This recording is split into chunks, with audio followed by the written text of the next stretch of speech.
How do we not get dragged down by life? How do we rise above? How do we not identify with one aspect of our life and then, think that this is all there is and then we feel horrible and we feel bad? How do we get out of that?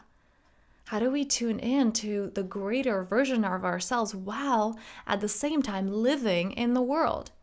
Because it's possible. And that's actually what you came here to experience. You didn't come here to only identify with the mind, with the ego. This is all there is. And you didn't come here to live in this place of, okay, the physical body doesn't matter and there's just a higher perspective and in this meditative state all the time. You came to have both. How do we navigate through that? How do we play with that? And what are the different levels that are available to us? Let's dive right in.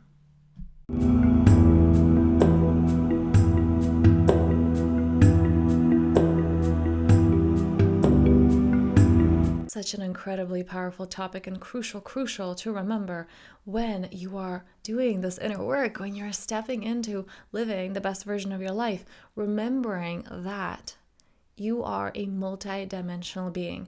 And this is something that I recently explained to a client of mine, that you can simultaneously succeed on one level and fail on another. What does this mean? Putting the client example on the side, I remember speaking recently to a friend, and he was somebody who is so dedicated to his personal growth and development, especially embodying that divine masculine energy and taking responsibility and moving in life with purpose, with direction. And as we were talking, he shared something that happened and wanted to hear my feedback on this. And I told him that, congratulations, you have succeeded. The little boy in you succeeded, which is really important. This is not to put that down or negate that. It's really important for that inner child to feel secure. And I said, congratulations on that. However, as a man, you have failed entirely.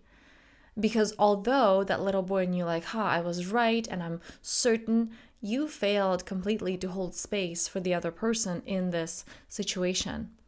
That masculine presence, the ability to hold space for the feminine person in that moment to open, to feel safe, that wasn't met. And you failed completely at that.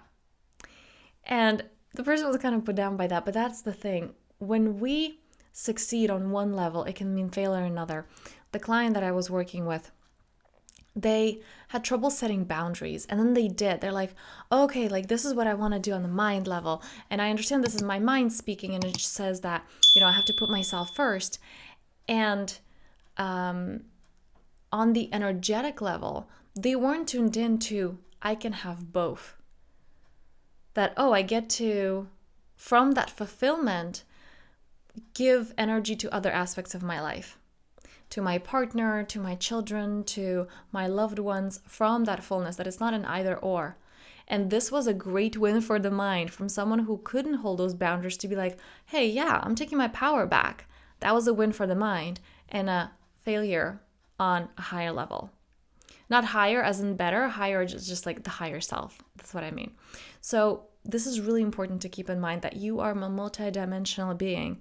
How does the situation look in different aspects? And for this, I have a workshop available below. There's a link for it, Uncovering the Gold in Your Life, where we go into the different perspectives and how to live from that place. This is really, really transformational, so check it out below. So what does this mean for you? First of all, identifying the key. That's actually what I'm going to leave you with here. The most important part is identifying which part of you moving with. There's a beautiful quote that is, a bad day for the ego is a good day for the soul. A bad day for the ego is a good day for the soul. That means when you're moving from the ego and that's all you see, it's like, oh, okay, I failed. And you identify with that. That's a difficult way to live. But when you have a higher perspective, and like I said in that workshop, I go so deep with the 4 different perspectives, you understand there's more to you. You understand, oh, this part of me doesn't like the situation at all. And another one is thriving in this and is so happy because there's expansion. And it's about which one do you primarily identify? But most importantly, can you dance between all of them? And right now I'm just saying 2 as an example, but really there are 4 different perspectives. And if you can work with all the four energies, not identifying with one or the other, you're set. You're golden. This is really important. You don't get brought down by anything happening in your life. And here's a note, as I kind of mentioned this a little bit before when I said higher perspective or higher self. It doesn't mean higher as in better. If you check out the workshop, you're going to see that it's not the fourth one is not the best one. In fact, you can't live in that one forever. If we see everything as, oh, okay, there's no problem. There's just God, life, source, consciousness, just the I amness, the ease. It's all love and divinity.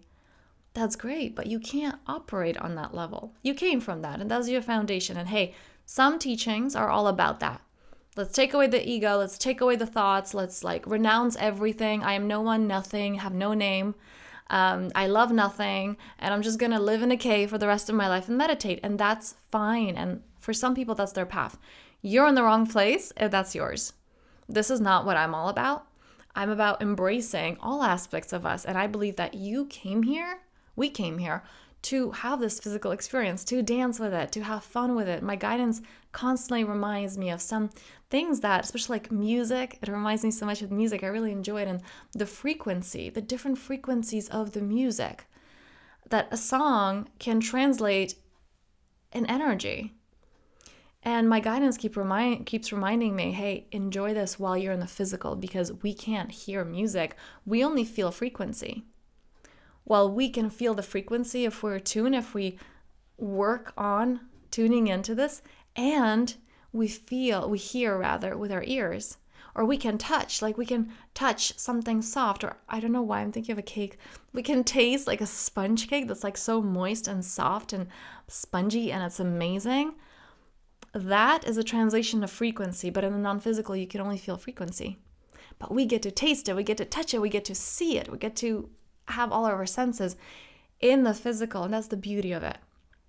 So I'm all for tuning into all the perspectives, understanding all of it, because there's also the shadow aspect, right? When we identify too much with the physical, and then we're suffering because we think that's all there is, which it's not even nearly. It's 3% of all that is. Okay, your physical world is such a small percentage of your reality. So this is my question to you. Bring to awareness, which level are you operating on? What are you most identifying with? And how are you with that balance? From 1 to 10, 1, not balanced at all, 10, perfect balance between the two, okay? And like I said, if you want to dive deeper, an amazing workshop, check it out, the link below. Many blessings.